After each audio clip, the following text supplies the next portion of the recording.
Okay, hey guys, what's up? Evil Zombie here. So today I'm going to be talking to you a bit more about basic fantasy role-playing game.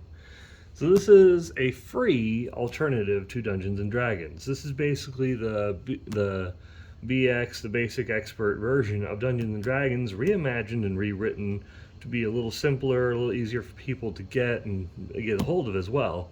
Because the PDF files are all free and legally free on the website. You'll find it in the description below, of course. But you can also get the print book at cost. So it's like $5 or less normally on Amazon. It's really cheap, and all the other books that come with it are like $3.90 or something, or $4. They're really cheap.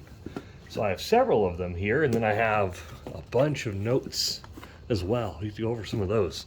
I'm going to be telling you just a few things you can do to get into playing basic fantasy. If you jump into it, you read the main book, and you love it, and you want to have more of it, basically. If you want, like, you see the monster manual for, or like the monsters listed in the main book, and it's just not enough. You want more of these. You want more guests. You want more ghosts. You want more ghouls eating that nice, yummy brain. Well, the good news for you, there's a lot of free content, and there's a lot of books that you can also have if you're crazy like me and you like having a physical book on your shelf. That's what I'm going to show you, what's available in the physical format, as well as what you can print out to kind of help this. That's a nice, finalized, actually very well-polished game overall. So first, I've read this all the way through, the main book. I've studied it. I watched an 11-part video series on it. I spent a lot of hours watching it. But then I made sure I got this. I read the entire thing, page cover to cover. I love it. I love the monsters. Let's see, was this one or no? I think Gibbering Mouther was in the other one. I was also reading White Box as well. Was Gibbering Mouther in this one? I honestly don't remember because I've been mixing the two stories together. No, it's not in this one. It was in the other one. But there's a lot of good stuff in this. Now, the cool thing about this book or this series is, sure, it's free, but it's also more challenging because Dungeons and Dragons 5th edition is not challenging. It's fun. It's a lot of fun. I play 5th edition all the time. I love 5th edition. I have a lot of books. My stack of books is like that wide on it. I kid you not. But this is also really good for expert level players because, well, basically at lower levels, this is an extremely deadly game. I mean, your level 1 characters might die very quickly. A single encounter can murder all of your players, and you're going to be like, I hope you have a backup character. You need to have a few backup characters to actually get them anywhere because they're going to die quite often. It's definitely fun. It's definitely worth it. You have your basic classes and stuff. Here's the basic index of what we have in this. I kind of thumbed through it a little bit when we were doing the what's called the unboxing, kind of my first impression of it. You have your characters. You have your 4 different races and classes. So you have like clerics, fighters. You have magic users. You have thieves as well. And then different races can be different types of classes. So like humans can be anything. Dwarves can be fighters, clerics, I think. It's fun. You can do different cool things. There's halflings, there's elves. Spells are ridiculous in this. They're very powerful. You don't like see a massive list of spells. This is what you got for like the magic user. That's what you got for the cleric. That's what you got. But the spells are powerful in this. Like, they're good spells. These are much more broken than what you get in than what you see in 5th edition. These are very powerful spells. So a squishy first level magic user, not much of a threat, but by the time you get to like 10th level, when you're 17th level, you are a god. You can do everything. It's ridiculous. Like 6th level magic user has some crazy stuff. And it's wonderful. Anti-magic shell, you basically make yourself invincible to magic. It's crazy. I love the things you can do in this. And the monster stats are wonderful. I've fallen in love with it. So the difficulty very, very easily translates to the player characters. Like the Minotaur is a 6-hit dice difficulty monster. He has 6 hit dice. That's how much health he has. And by that, you can judge how difficult he is. And also, all the XP, like this one, hit dice, 2 bonuses. It's 5 hit dice, 450. I think that's under the beginning of the monster section. That's dragons. No, that's saving throws. Saving throws is an important section too. You'll want to memorize that or print a DM screen. Monsters. Nope, it was under character advancement. That was a little farther back, sorry. Encounter. Here it is. This is where special ability bonuses, like it's a four hit dice creature. 5 hit dice. 5 hit dice creature only has 360, but he has 45 for a special bonus. It has 2 specials because it has 2 asterisks next to its name, so you double that, so 90. So 450 total. And it already has it added up for you, so you don't need to do it yourself. So really, you can just look at the difficulty class, see it's a special type creature, and then look down and be like, oh, it has more than the standard 5 dice monster. And it has, sorry, that's for the mummy. But it does that for all the monsters. Some of them aren't special, some of them are. Like a skeleton, not special. It's just 1 hit die, very good for first levels. Nice, easy one. It's only 25 XP for those guys, not much of a threat. But yeah, and treasure, it has tables. I love tables. Tables are wonderful because you don't have to just make stuff up on the spot. You can just go to it. And I love how there's actually dungeon crawling rules in the book. Okay, and there's magic items and all that kind of stuff, and equipment, how much it costs, and all that fun stuff. Now, talking about equipment, if you want more of it, there is the Basic Fantasy Equipment Emporium. This is awesome. The artwork, everyone admits, is not very good on this one. The artwork is kind of just, well, a little bit of a letdown because, I mean, look at the quality. That's a beautiful piece of art. This is a little less. I'm sure it might have taken the artist a good while, but it just doesn't really hit it off with me. It's a lower quality artwork than the first one, but the inside art is actually pretty cool. So the inside art is not bad. It's just the cover one just didn't do it for me, you know? But really, and it's cool. It has the introduction. It has and it has information directly on weapons for the first part. It's not a very big manual. I think this one's less than 50 pages. Different types of weapons, how much damage each one does, descriptions on all of them. Let's scroll forward. Specialty tools and kits, like different kinds of bags and stuff, ceremonial tools for clerics, thief tools, how much each of them costs individually, like disguise, glass cutter. This gives you so many ideas. So like the glass cutter, if they saw that in the store, they'd be like, oh, I can do stuff like that. And then ingenuity kicks in. Then they can think of what they can do with that. Wizards wares, they can get different kinds of things like that. Wizards can get different spell book references, traveling spell books. They can get a pocket one.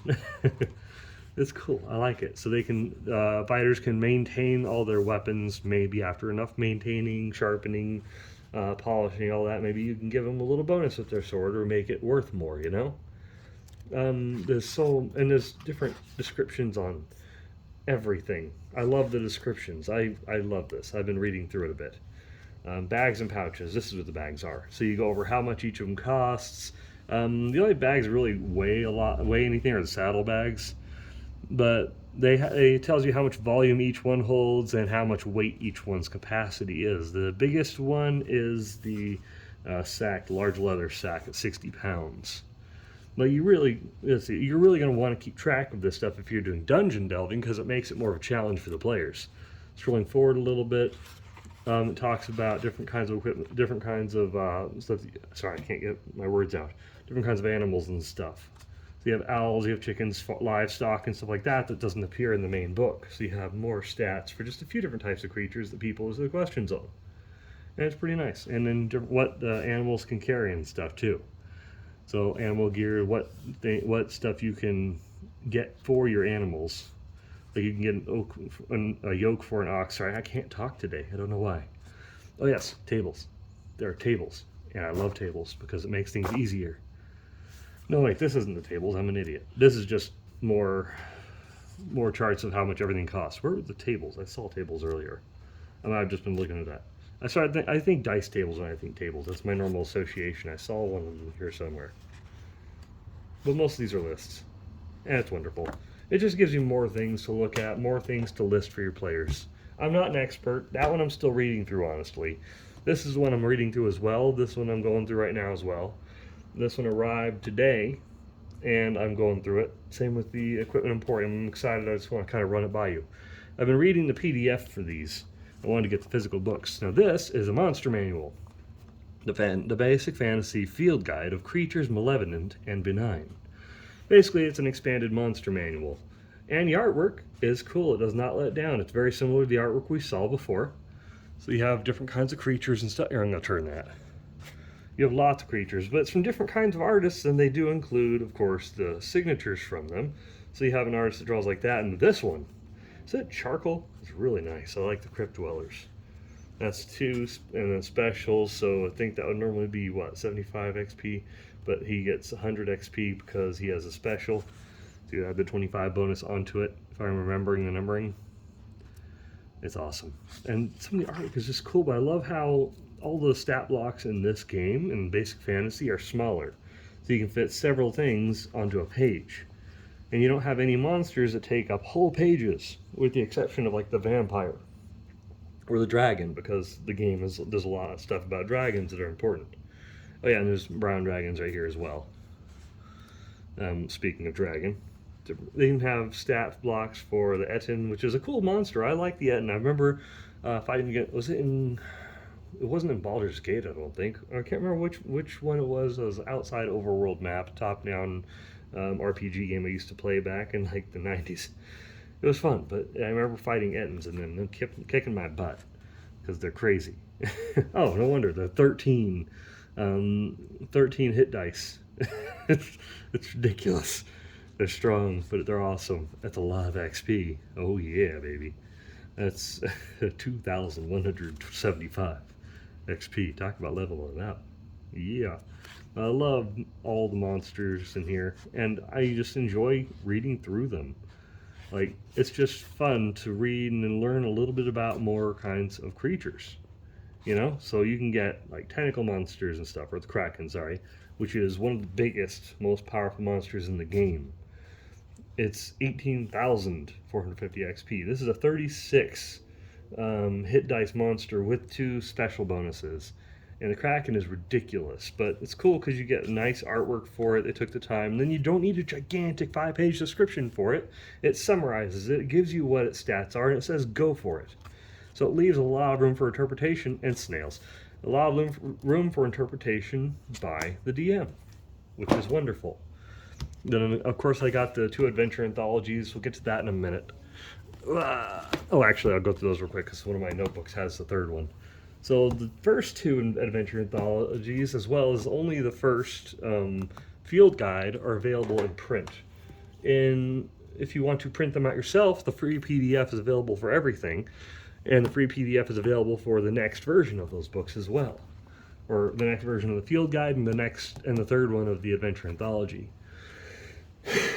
Oh yeah, and the 3rd one, field guide too, I forgot. So Adventure Anthology 1, I've been reading through this. I finished reading the first couple of adventures, and it's cool because like the first adventure is like 6 pages long or something if you include the map.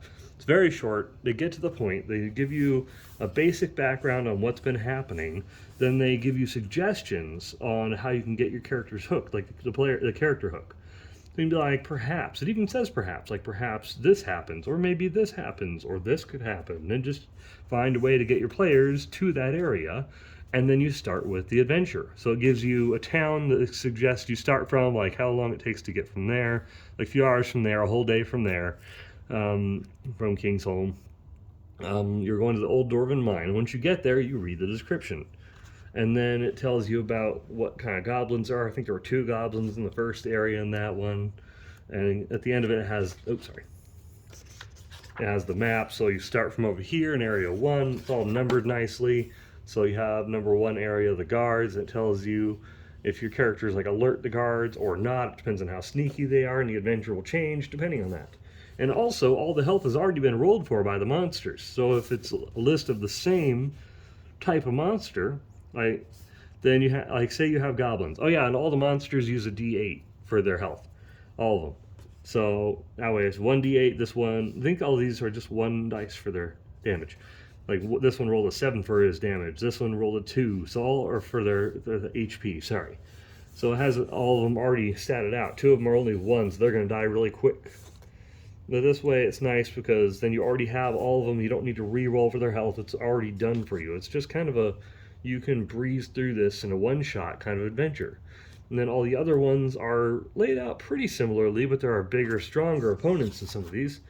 Like this one has 60 HP, but it's all, you can check off the boxes if you wanted to, or you can photocopy it. If you just want to have the book and you already have the pages printed out somewhere else, then you can have the book for your own reference if you wanted, because it's just nice. The layout of this, I do like the grid, but some of this just leaves a little to be desired. But these are from different people, different artists, and things like that. Some of the artwork is also nice. I've been liking it. Where's the other maps? There we go. This map I do like. This is a really cool map. I like maps. I do. This is a nice way to do a dungeon map. It's basic. It does leave a little bit to be desired, but the descriptions are actually longer and good enough in this one, where it gives you enough detail so you know a little bit more about it. And that's nice. But there's several adventures in it. You get a whole pack of them. Was it 12 adventures? I can't remember how many are in here. Let me see. So you have 1, 2, 3, 4, 5, 6, 7, 8. It's just the 8. 9, 10, 11, 12, 13, 14 adventures in the first one. And we got the Adventure Anthology 2. It's more of the same. So you have, what, 1, 2, 3, 4, 5, 6, 7, 8, 9, 10, 11, 12, 13, 14, 15, 16 adventures in the second one. Look at Bear Dungeon. But it's more of the same kind of stuff. It's the same layout because it's just a compilation of the various, the various adventures. Check it out. It's awesome. And I love how detailed the maps are in some of them. I just love how it's laid out. It's simple. It's easy to read. And the Abandoned Mine, that was a good one. I've been reading through a few of these. I've been having fun. This one's more dungeon crawly than the previous one a little bit. It's cool. I like it. I'm not going to spoil too much, but it's been fun. I've been reading it. Ooh, ignore this. This is white box. I've been kind of using this for my basic fantasy stuff. So the Adventure Anthology 3 is out, and I printed that out. So basically, the entire third Adventure Anthology is here. It's bigger. It's better. This one, I think it's 100-something pages. Let me look at how long this is. Including the OGL, it's 154 pages. The previous ones, like this one's the bigger one. It only goes up to like 102 pages of actual adventure stuff. So it's a bigger, chunkier book. When they release it in physical copy, I'll be so happy. But it's more of the same. You get more adventures. They're not too long each. You just get a lot of them, and it's awesome because of that. There we go. So you have 1, 2, 3, 4, 5, 6, 7, 8, 9, 11, 12, 13. So some of these are a little longer. So there's only 13 adventures in this. This one starts on page 116, ends on 136. So it's like a 20-page adventure. This one's only like 8 pages down there. So it varies in length, of course, but some of them are bigger adventures than others. But it's still cool. Like this one's only like a 5-page adventure because the next one starts on 78. But this one starts on 88, and that one starts on 104. So it varies in length of each one. But it's very cool. And there's lots of cool maps, and there's cool adventures, and there's nice dialogue. So it's a good way for you to just kind of quickly pick it up and go. And it's a free book. You can't go wrong with it. It's free. You don't have to pay anything because that one's only available online. You can only get the PDF. Next up, I've been reading this one. I like this one. The Field Guide, Volume 2. It's cool because there's more monsters. And check it out. It's like a porcupine bear. The quill bear, which is one of my favorites. It's cool. And this is cool, also a long bear. It's like a giant insect polar bear. There's some cool monsters in this. There's some interesting things that you don't see in other ones. Some of the space, something I did notice this morning was some of the pages don't use all the space as well as they could. So there's a lot of empty space in the bottom. Would have been nice if they had some kind of artwork or if it carried over some of the sections to the lower parts. But it's okay, because the other pages, they do utilize the full space. And I get it if they can't get artwork for everything, you know? Because they do give you a lot of stuff. There is a lot of stuff. Oh yeah, I had a misprint over here.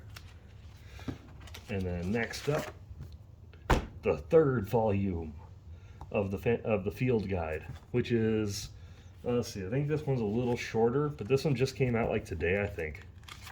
But it has more, well, basically just more creatures. Check it out, it's like a spider cat. It's awesome. The cat spider, that was what it's called. Yes, there is a cat spider. It's adorable, and it's horrifying because it has lots of legs. But it's just more of the same. This one has less artwork than the other ones, but it's cool. It's more creatures, and also hot girls. You can't go wrong with that. I always seem to turn to this page, and I don't know why. I open up the book, I always turn to this damn page. I've seen this guy like 30 times now. It's like the first place I open up. This is a much shorter book. It's only 53 pages, where the game license itself starts. So 52, yeah. And there's a hex core zombie. I wish there was a picture of that because I want to see. I wish there was a picture. Some of these don't have pictures and they deserve pictures. You know, like a Twilight Hound. That sounds awesome and I want to see it. But oh well.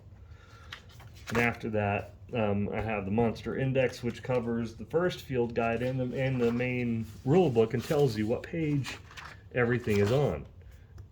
So it tells you which book and which page number you find that one in. And that's cool because it tells you how many hit die is on each creature, so you just kind of know where everything is. It's all alphabetical and it's all by hit die. So you can go all the way up. I think Kraken was the strongest, if I remember. Oh, let me go back a page. That's the alphabetical. I'll have to go back a little bit. I'm sorry, guys. My fingers are dry and I can't get this. There we go. 40 hit die. Oh, Living Graveyard. Sorry. Kraken was 36. Giant Devouring Serpent and Sperm Whale, which you're almost never going to actually fight. It's still confusing to me how Sperm Whale is stronger than a Dragon Turtle. Sorry, and that just seems crazy to me. But Living Graveyard is awesome. That just sounds cool as heck, right? It doesn't get much cooler than that. It's the end of my collection in there. Hold on, there we go. The last thing I want to show you is this. This is going to be, well, basically it's just all my notes and all my easy to use stuff. I think I've shown you this one before. Remember, I have my DM screen stuff for white box first. So yeah, I just put these up on the back side over here with magnets and stuff. So I have all my quick reference stuff so I can access all that. And then I'm going to the next section. I have all my character sheets. I printed a bunch of them out, so I have character sheets. Next section, the Basic Fantasy DM screen, which has lots of tables, all the ones that are spread throughout the book and hard to find. I got them printed on nice, easy to access pages. 4 pages to be exact. And it's wonderful. And then cool artwork because I liked it. And then I told you about this one already, but this is the Beginner's Essentials. It's a very condensed player's guide, basically. So you can have just a shortened version that has, it's like 8 pages, I think. It's just very condensed of all the basics that they need, what the character abilities mean, different kinds of characters, what kind of classes, what the difference is between them, what kind of hit dice they have. It just tells you all the little things that you need to know when you're first starting out. So I'll print this out and hand it to my players and be like, here's your reference guide. This way they don't have a giant book to read through. It's nice. Over here are all my character sheets for Basic Fantasy. I thought this looked awesome, so I took this one because it looked cool. And then I have a ton of these because I'm just going to draw out quick rooms and then toss them out on the table for them sometimes. In this, I saw Basic Fantasy Expert, I think it was. Or no, the Basic Expert, I think was his YouTube name. He was suggesting this, a dungeon time tracker, which sounded fantastic for dungeon crawls. I wanted to try it. I've been curious. So I found it, downloaded it, and I'm excited to run through this and try to use this when they're going through it to make it seem a little more hectic for them, a little more panic-inducing, you know? Because all my players are going to die. With this many monsters, they will all die.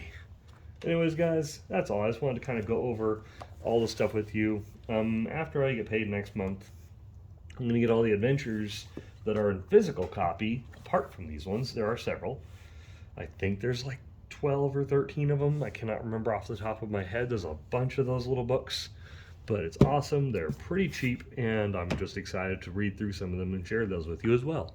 So we'll go over adventures another time. And I just wanted to kind of get you into a little bit of this book series, because Basic Fantasy is free on the site. You can read all the PDFs and download them all for free.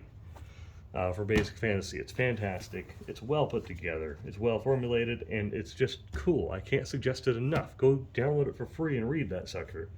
We'll have affiliate links in the description below for Amazon if you do like to have a physical book, because I do. And much like tradition, when I'm reviewing books, I like to pick a dice out. I don't think I did that last time. I like to pick a dice out that's appropriate for the stories that I'm reading. And one that I'm trying to think of which one really sounds cool, but this one kind of speaks to me a little bit for this set. I do have a full set for this, but also there's gelatinous icosahedron, and the gelatinous cube is a very classic creature. So maybe for basic, I'll use this. That's it. I'll use this D20 for a lot of things maybe, but I kind of want to go with this because I have a whole set and I can use it for my entire game. And it's a nice looking die. This one I got from Dice Envy. Links in the description below, of course. Affiliate stuff, you know. But I'll probably go for that set for this. It's not that bad of a roll. Oh no, I rolled a 1. Okay, but yeah, I'll probably go for this for these sets of books. You know, unless you want me to try and do them per adventure, but we'll get to that bridge if we come to it. So I'll see you guys later. Keep being awesome. Check the description below. Have a good one, everyone. Bye.